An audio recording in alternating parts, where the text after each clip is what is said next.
My brothers, we are in the midst of a civil war. The age-old debate of past versus present has reached critical mass. We done with the 90s! And sides have been taken. A revolution is taking place, and we're losing good men. Old school versus new school. Back in the day versus modern day. A story as old as time itself. I tried to ignore this bloodbath, but just when I thought things couldn't get any worse, it all got so much worse. We done with the 90s. We done with the 90s! Of NBA games from the 80s and 90s coming to light, showing that the good old days were in fact not that good. Nah, I did it, bro. At first, I thought they were nitpicking. I thought they were nitpicking like those Michael Jordan can't go left shits. Nigga, I did a random game in the fucking finals. I think it was 1996. Yo, that shit is terrible, bro. That shit is bad. That shit is bad, bro. I thought motherfuckers was actually like trolling, but no, like it's actually bad, bro. It's actually bad. This whole time, the punishing defensive legend was actually just a bunch of plumbers camping out in the paint looking for someone to hack. Shots clanking off the backboard, players running around aimlessly, wreaking havoc. And worst of all, Michael Jeffrey Jordan, the supposed greatest basketball player of all time, didn't even have a left hand. What is going on? Have we been lied to about basketball in the 80s and 90s? Are we really done with that era of hoops? Or are we being deceived by lowlights, misinformation, and cherry-picked clips? Well, I think I've got an answer, and some of y'all ain't gonna like it.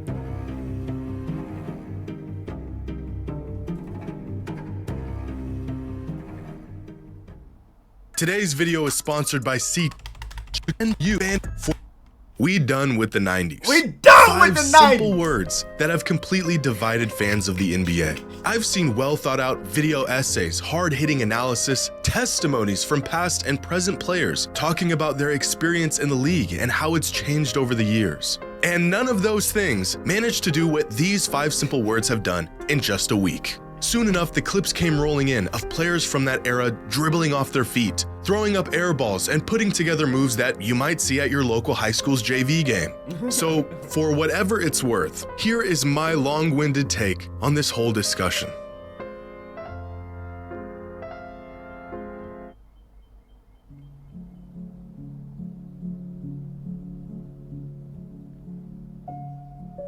I want to begin by saying what this discourse has taught me more than anything else is that NBA fans today never actually took the time to go back and watch games of the past.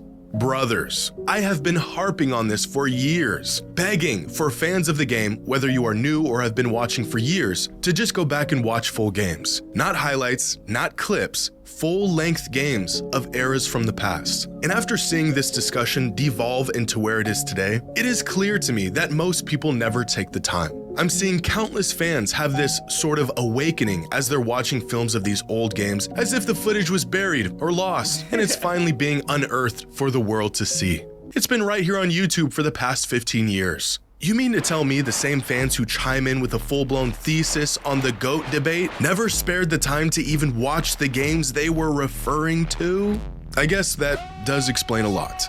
Now, I'd like to think I'm somewhere in the middle on this whole discussion. I have said on multiple occasions that players in today's NBA are simply more skilled than players of the past, which has resulted in bigger stat lines and higher point totals than ever before. It's not the defense that has gotten worse, it's the offense that has gotten better. You know, that whole spiel.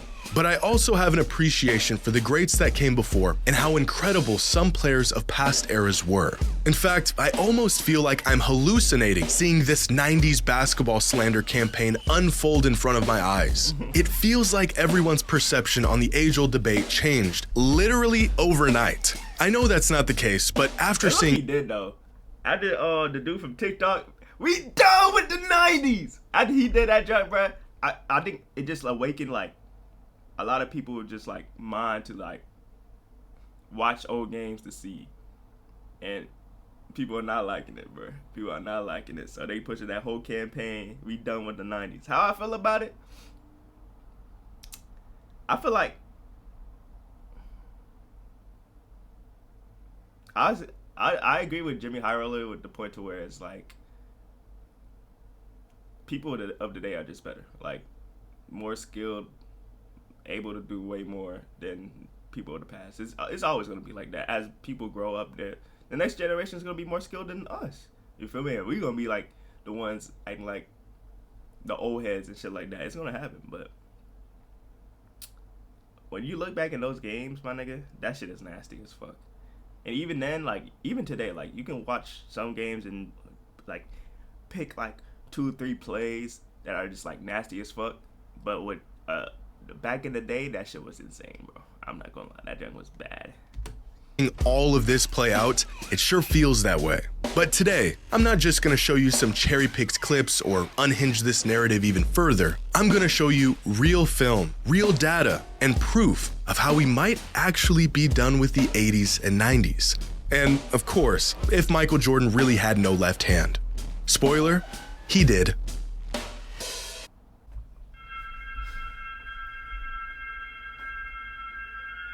Now, I have been an advocate for the modern players are better than players of the past movement for quite some time now. In fact, as crazy as it is for younger fans to say Michael Jordan was trash, it's just as absurd for older fans to say the game hasn't evolved and gotten better over the last 30 years. Because that's all this debate really is. Young fans versus old fans, or fans that watched this versus fans that are watching this. But objectively, players today are much better than they were in the 80s and even the 90s. Specifically, the lower end of the talent pool in the NBA today is vastly better than it was in the past. I think great players would be great in any era, but with the spacing, the shot making, the emphasis on offense as opposed to defense has made the depth across the NBA today just way ahead of where it was in the 80s and the 90s. There was, without exaggeration, guys in the NBA throughout the 80s and 90s that were on NBA rosters just to accumulate fouls and sit in the paint and be big. Some of these players were offensively inept, and that was okay because their role was not to create offense. But in today's NBA, where offense reigns supreme, there is no room for these players. Now, you could and should go back and watch film of games, not highlights, from this era and see just how limited the skill sets of some of these players were.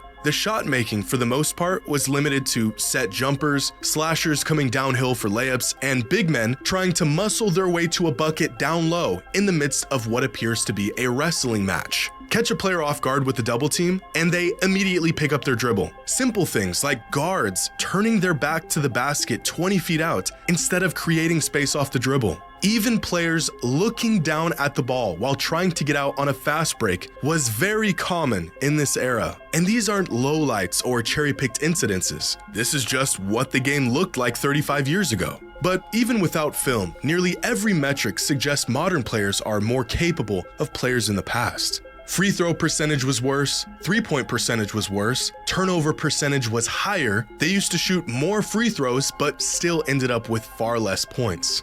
Now, this is not to say that this era of hoops was trash. That's just disingenuous and flat out wrong. These were the best players in the world at the time. It was just simply not as good as what it is today. But maybe there's another layer to this that needs to be factored in to really understand why these players were not as skilled as the players of today.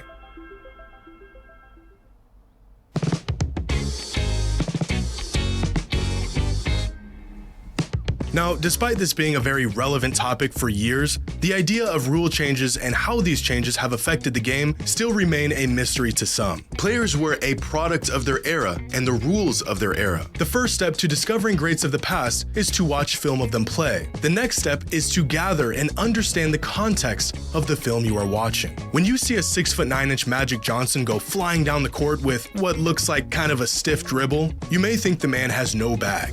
But my friends, Magic Johnson did have a bag, but the rules in place at the time only allowed him to reach so far into it before he got called for every violation in the rulebook. Consider the fact that any move where your hand wasn't completely on top of the basketball was considered a carry. No 0 steps, no gather steps, you get 2 steps and anything more was called a travel. No backward shuffles to create separation, no lunging into players to draw easy fouls. Here's a clip of Danny Ainge hitting Kevin McHale with a hezzy in the mid-80s. And the man thinks he just witnessed witchcraft. But when practice sessions were completed, some of the most competitive competition began. Double dribble! No! Double dribble! He didn't too. I did. Here's some more clips of players getting called for travels and Yeah. Okay. I see where he's going with this. carries doing moves that are very typical and allowed in 2024. 90% of the moves you see today, the very method most players generate their offense, would be called for some sort of violation 40 or 30 or even 20 years ago. And this isn't just some cop-out or excuse as to why these players of the past weren't doing this stuff. The rule changes are real, documented pieces of NBA history. You can literally look them up. The game got looser, players grew up and shaped their game around these looser rules, and now they have free reign to let their basketball bag run wild. But that's kind of the point. Players of the past didn't grow up practicing 25-footers. They didn't work on a dozen moves to create separation. They played in offensive systems that focused on the team, the collective, schemes and sets that resembled something closer to college basketball, where ISO possessions were few and far in between, so they never developed an arsenal to counter these situations. The rules of the time limited their game, which resulted in them having a more limited skill set than players today. If Larry Bird grew up with a three-point line, he might have been the greatest long-range shooter ever, but he didn't. And as a result, he didn't shoot a lot of threes and he wasn't as efficient as the best shooters today. We can sit here and assume these players of the past might be as capable as players today if they were playing under the same rules and conditions, but they didn't. And I don't think we should assume that. The fact is they played in a different time and they became a product of that time. But that's not to say the game was trash back then, or that the superstars of these eras couldn't compete in today's league.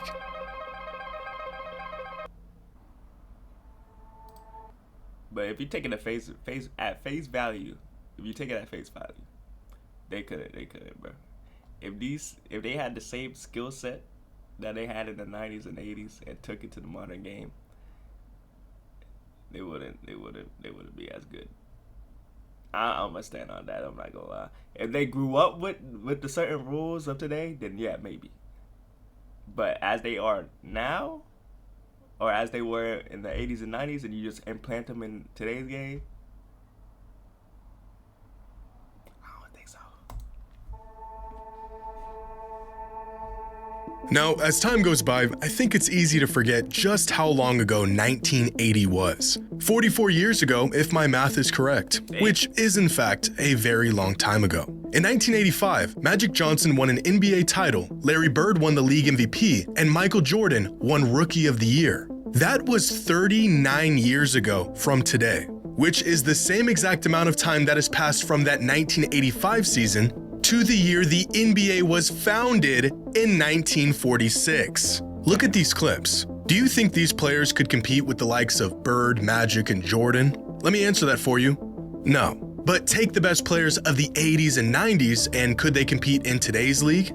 Absolutely. Give these guys some credit. Watching this today is the equivalent of watching this in the 80s. And yet this product is vastly closer to the basketball we see today than this product was to what fans were witnessing in the 80s. In fact, we can use different superstars as sort of a cross-generational measuring stick to see just how stiff the competition has been over the years. Larry and Magic played Michael, who played Kobe, who played LeBron, who has played the players of today. And nowhere down this timeline was there any real jump or fall off in production or level of competition from one era to the next. Each era had their stars. Those stars crossed paths with stars of other eras, and no one era was clear-cut ahead of the other. If the 80s were so bad, then why did players of the 90s have to wait for those guys to get old and retire to have a shot at winning? And if the 90s were so bad, then why did players of the 2000s not win until those guys retired? We don't need to assume that adjacent eras could compete with one another because we actually saw it. MJ struggled with some of the guys that came before him, Shaq struggled against Hakeem and Kobe struggled against MJ, LeBron struggled against guys like Duncan and Dirk, and players of today have struggled to get past some of the older players in the league who are a product of the previous era. Now, what we shouldn't do is jump 3 or 4 eras at a time, ignoring entire decades of evolution and saying the game back then was better or even as good as it is today. At a certain point, the knowledge and wisdom that comes from actually witnessing decades of NBA history, like some older fans have, becomes skewed and watered down by nostalgia and a generational bias. Superstars are superstars because their game transcends the era they played in, but they also played in an inferior league. These two ideas are not mutually exclusive, and although generational talents of the past would do just fine today, this same logic does not apply to the vast majority of the league throughout the 80s and 90s. Hey, Sean Kemp was punching that motherfucker though.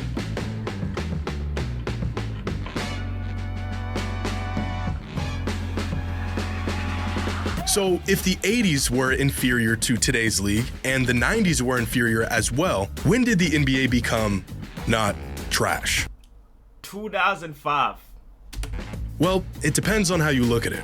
Ironically, I think there's a pretty clear distinction to the skill set of players before Michael Jordan hit his peak and after.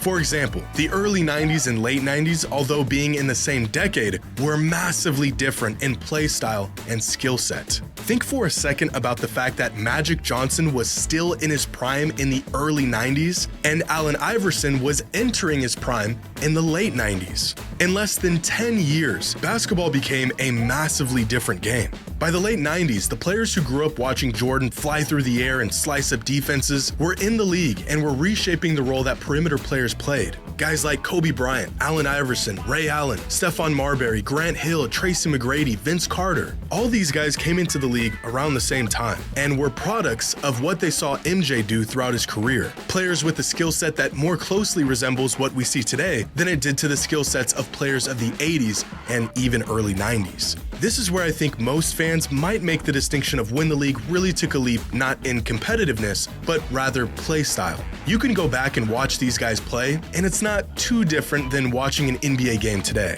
Or you can point to the shift in play style that happened in the late 2010s, after Steph Curry redefined what makes a great championship caliber player, and the league adjusted to this new three-point heavy, perimeter-focused style of basketball. Similar to Jordan, the kids who watched what Steph was doing in the mid-2010s emulated that style of play, tailored their games to it, and are now in the league doing things that only Steph could do a decade ago. So if we're done with the 80s and 90s, where can we look back and no longer apply this era tax on these players? I think most fans would agree that the turn of the century is where the modern era of hyper-skilled players began. You can say objectively that this era was not trash, and most players of this generation would do just fine in today's league. But if that is the case, then modern NBA fans are holding a ticking time bomb, and they might not even know it. Shit. That nigga better be nasty. We done with the When we are 10s and older 20s. and a new generation of NBA fans claim our favorite players, the guys we grew up watching, are not as good as the players of the future, what will you have to say? Right now, there is no one in the world who can shoot like Steph Curry. But inevitably, there will be. And eventually, there will be many players who can shoot like him. His records will fall, his percentages won't look as good through the lens of 2040, and although his legacy will be cemented, his actual game will be put into question. And based on the arguments I'm hearing today on why past players were trash, we will have nothing to say that will change their minds. We know that Curry was the first to do what he's doing. He is a pioneer of the modern NBA. We have context to back up our claims. But if we aren't willing to hear older fans out today, what makes us think younger fans will hear us out in the future? Mark my words. There will be a day when young fans will go back, watch film of LeBron, and say he couldn't compete with players of the future. In fact, I'm not gonna lie, that shit is nasty. That shit is nasty, bro. If my son says that shit, bro, I might have to punch that little nigga. Hell no. already happening. Fans saying he has no bag. Younger players putting up bigger numbers than he ever did. Skill sets a bit deeper with games that look more polished. It's all fun and games now to crack jokes about past eras. But our day will come too, and it ain't gonna be pretty. But Giannis could only run and dunk. Your era was trash. Y'all had a dude who couldn't get 2 feet off the ground running the whole league. You can scramble to pull up clips and show the numbers, but their minds will already be made up. This is why I think it is so important to have genuine, thought-out discourse about the game if you're truly a fan of it.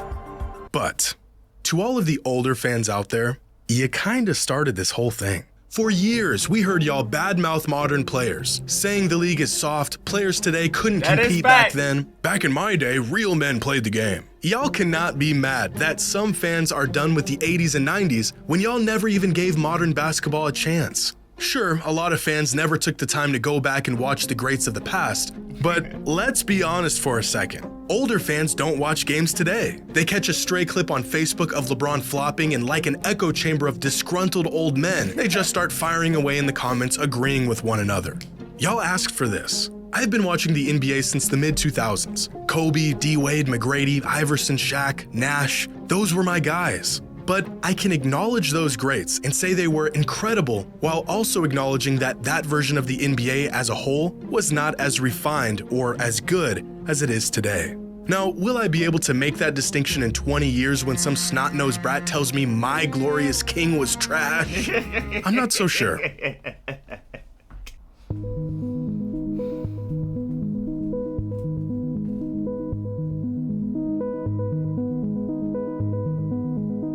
Now, it's time to once and for all take a real close look at this accusation that Michael Jordan did not have a left hand. I felt like I was having a bad dream when I first saw this claim, but unfortunately, I was not.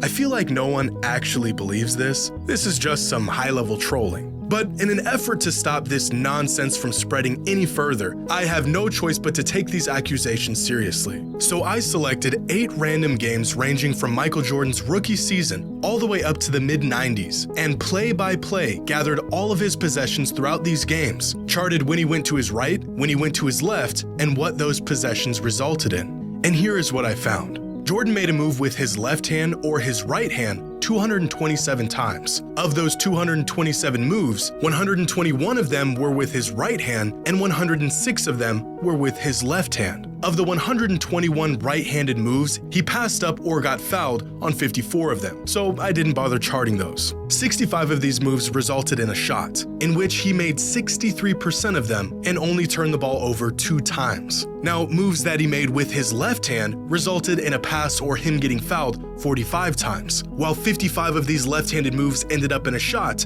in which he made 51%, and 6 moves resulted in a turnover. So based on this data, Jordan was definitely more comfortable going right, especially near the rim and even on mid-range jumpers. He struggled a bit in comparison to his right whenever he pulled up off of a left-handed dribble. But overall, Jordan went to his left 47% of the time, and although it was his weaker hand, he was still above league average even while going to his left. But 8 games and 350 minutes of basketball is a relatively small sample size. So I looked into it further and found this. A detailed breakdown of Michael Jordan's shot chart and shot tendencies in 3 seasons from 1990 to 1992. 126 games and over 4,800 minutes in total, tracking exactly what Michael did on the court for 3 seasons.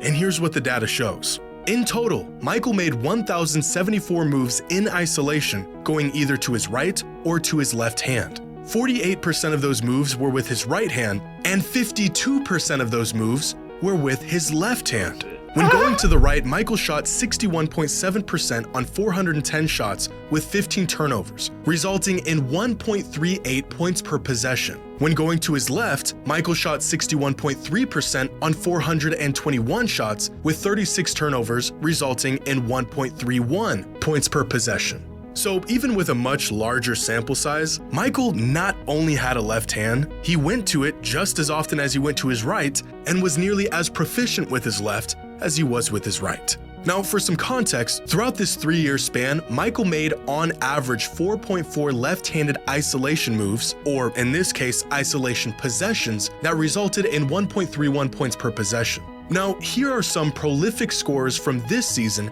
and their overall tendencies and efficiency in isolation. Keep in mind, this data includes both right-handed and left-handed moves from these players. And now here is Michael Jordan with just his left hand. So, yeah. I'd say contrary to what has now become popular belief, Michael Jordan had a left hand. And I cannot believe we had to dig into the data to come to this conclusion.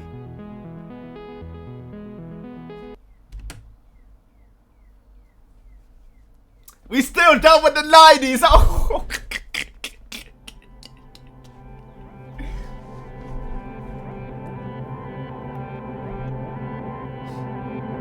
think the overall idea that the 80s and 90s were a far less skilled time in the NBA compared to today is probably fair. I mean, you'd be crazy to think the game hasn't evolved in 4 decades. But to say the league was trash back then is just wrong. I think more than anything, it's the style of play and the way basketball games would unfold back then that really throws some fans off when they go to watch film of these old games. It's like looking at a box score from the mid-2000s and thinking everyone sucked because the games finished with final scores in the 80s. But the players weren't bad, it was just a different game back then. It was slower, more methodical, more team and scheme-based than it is today. And similarly, I think you could say the 80s and 90s had its fair share of bad basketball. But that doesn't mean all the players were bad, especially the superstars of those eras. That was just the state of the game they were playing in. I think some older fans have a skewed perception of how good the game was back then, but I also think they just genuinely liked that style of ball regardless of the evolution of the league.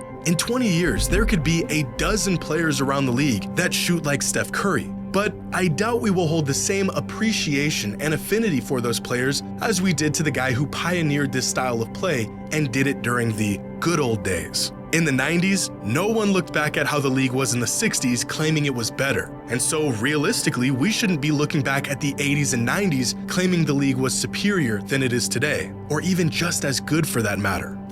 I think it's because of social media, to be honest. Like, the reason why we're the ones to, like, the first generation to be like, and compare, we're really the only generation that can really compare eras, not just like players, but eras itself, because of like social media and the fact that social media pushed this, you know, like this generation just likes to compare players to other players whatsoever, just to see who's better. And there's a lot more stats. There's a lot more this and that. This is like the compare shit. So when they go back and see the type of numbers, they go, you know, back in the 80s and 90s and even the eye test, they're like, bro, what the fuck is this? So I just feel like it's just, you know, a social media thing, because really we're the only era that really been comparing eras. You feel me? But like he said, it did start with the old heads complaining about the new NBA. So, you know, you pick and choose, you know what I mean? So A lot of these ideas that favor modern basketball are becoming more mainstream as fans dive deeper into these topics and add context to narratives that have been floating around for decades. But I think this push to be done with the 80s and 90s is a bit overkill. We want to add context and nuance and knowledge to these discussions, not remove entire decades from it altogether.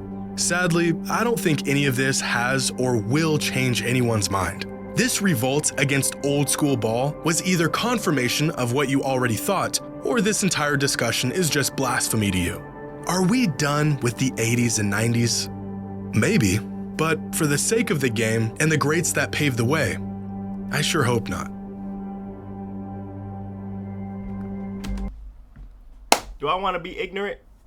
I'm gonna be ignorant. We're still done with the 90s.